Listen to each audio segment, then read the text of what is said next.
আসসালামু আলাইকুম। মুনতাহাস কিচেন বাংলায় সবাইকে স্বাগতম। আজকে আমি মাত্র 10 টাকার গুঁড়া দুধে পারফেক্ট রসমালাইয়ের রেসিপি নিয়ে সবার সামনে হাজির হয়ে গেলাম। যাদের রসমালাই তৈরি করতে গেলে রসমালাই ভেঙে যায় এবং রসমালাই ফুলে না, তারা আমার এই রেসিপিটি একদম ফলো করতে পারেন। আমার ভিডিওটি শেষ পর্যন্ত দেখার জন্য অনুরোধ রইল। আর আমার ভিডিওটি ভালো লাগলে লাইক এবং সাবস্ক্রাইব করতে ভুলবেন না। তাহলে ভিডিওটি শুরু করা যাক। এখানে আমার 2টি গুঁড়া দুধের প্যাকেট লাগছে, আর এখানে আমি নর্মাল টেম্পারেচারে থাকা একটি ডিম নিয়ে নিলাম। আমার সম্পূর্ণ ডিমটা লাগবে না, তাও আমি পুরো ডিমটাই নিয়ে নিচ্ছি। ডিমটাকে ভালো করে চামচের সাহায্যে ফেটিয়ে নেব।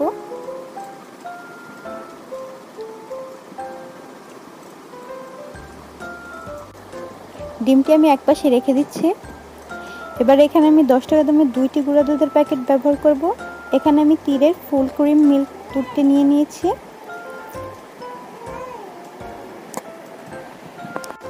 এবার এই দুধের মধ্যে আমি হাফ চা চামচ বেকিং পাউডার দিয়ে দিব। এবার বেকিং পাউডারটিকে একটু মিশিয়ে নিচ্ছি চামচের সাহায্যে। আর দিয়ে দিচ্ছি 1 চা চামচ পরিমাণ ঘি। ঘিটা কম বেশি দিলে কোনো সমস্যা নেই। এবার হাতের সাহায্যে গুঁড়া দুধ আর ঘিটাকে ভালো করে মেখে নিব, যাতে সম্পূর্ণ গুঁড়া দুধের ভিতরে ঘিটা ভালো করে মেখে যায়। এবার গুলিয়ে রাখা ডিমের থেকে কিছুটা ডিম আমি দিয়ে গুঁড়া দুধটাকে ভালো করে মেখে নিচ্ছি। প্রথমে হাতে লেগে যেতে পারে, কিন্তু মাখতে মাখতে পরে শক্ত একটা ডোয়ের মতো তৈরি হয়ে যাবে। দেখুন এইরকম আমার ডোটা তৈরি হয়ে গেছে। এবার এটাকে আমি 10 মিনিটের জন্য রেস্টে রেখে দেব। এবার এই ডোর থেকে আমি ছোট ছোট লেচি নিয়ে হাতের মধ্যে গোল গোল করে শেপ করে নেব। আপনারা চাইলে গোল লম্বা যে কোনো শেপেই তৈরি করতে পারেন। দেখুন আমি একটু লম্বাটে করে নিয়েছি। সবগুলো এভাবেই বানিয়ে নিব।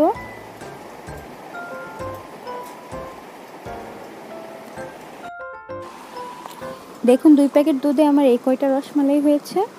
এবার চুলাতে আমি একটি কড়াই বসিয়ে দিয়েছি। এর মধ্যে আমি হাফ লিটার দুধ দিয়ে দিব।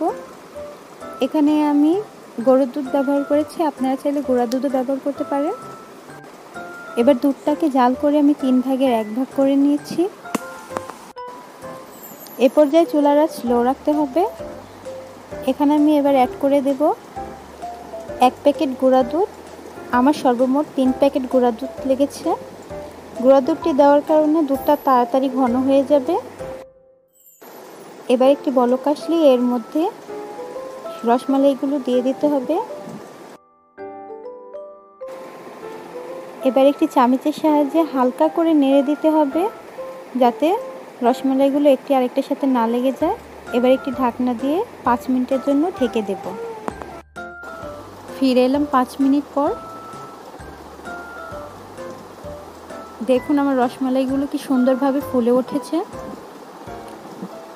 এবার এ পর্যায়ে এখানে আমি 3 চামচ চিনি অ্যাড করে দেব। 3 চামচ মানে এখানে আমি 1/3 কাপ চিনি অ্যাড করেছি। আপনারা আপনাদের পছন্দ মতো মিষ্টিটা কম বেশি করে নেবেন। এবার একটু নেড়ে আবার ঢাকনা দিয়ে 5 মিনিটের জন্য ঢেকে রেখে দেব, যতক্ষণ না 2-3টা বলক আসে। ফিরে এলাম 5 মিনিট পর। রসমালাইটি ঘন হয়ে এসেছে এবং পারফেক্টভাবে তৈরি হয়ে গেছে। আমি একটি রসমালাই উঠে আপনাদের দেখিয়ে দিচ্ছি কতটা সুন্দরভাবে তৈরি হয়ে এসেছে। দেখতে প্রথমে নরম মনে হলেও ঠান্ডা হওয়ার পরে কিন্তু আরও কিছুটা শক্ত হয়ে যাবে, তাই আমি এ পর্যায়েই নামিয়ে নিচ্ছি।